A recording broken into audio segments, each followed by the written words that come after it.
میں سن رہا تھا ایک لیڈر کا بیان، یو پی کا تھا، وہ کہہ رہا تھا اگر میرا بس چلا تو میں یو پی کے سارے مدرسے بند کر دوں گا۔ کیوں؟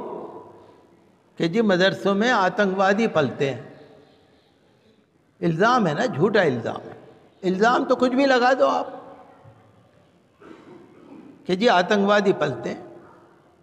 میں آپ کو بتاؤں، اٹل بہاری واجپئی جی کی جب حکومت تھی اور لال کرشن اڈوانی صاحب جب ہوم منسٹر تھے، اس وقت بھی یہ آوازیں اٹھتی تھی، سروے ہوئے تھے، باقاعدہ مدرسوں کی انکوائری ہوئی تھی۔ ایک مدرسے میں بھی ایسی بات نہیں ملی کہ وہاں پر کوئی ہمارے دیش کے خلاف کام ہوتا ہو۔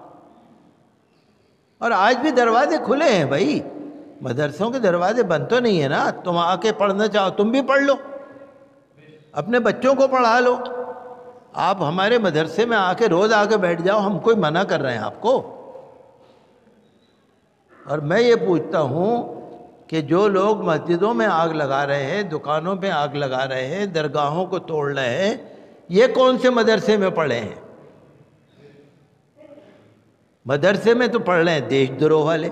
اچھا تم جہاں پڑھاتے ہو وہاں یہ سکھایا جاتا ہے کیا کہ مسجد کو توڑ دو، درگاہ کو توڑ دو، لنچنگ کر دو، آدمی کو مار دو، عورتوں پہ ہاتھ درازی کر لو؟ یہ کہاں کے مدرسے کے ہیں یہ والے جن کو پی لیا ہوا ہے؟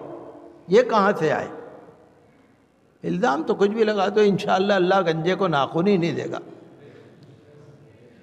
میں پھر وہی کہوں گا، اللہ کی مدد آئے گی، لیکن ہوشیاری اور سمجھداری بھی ضروری ہے۔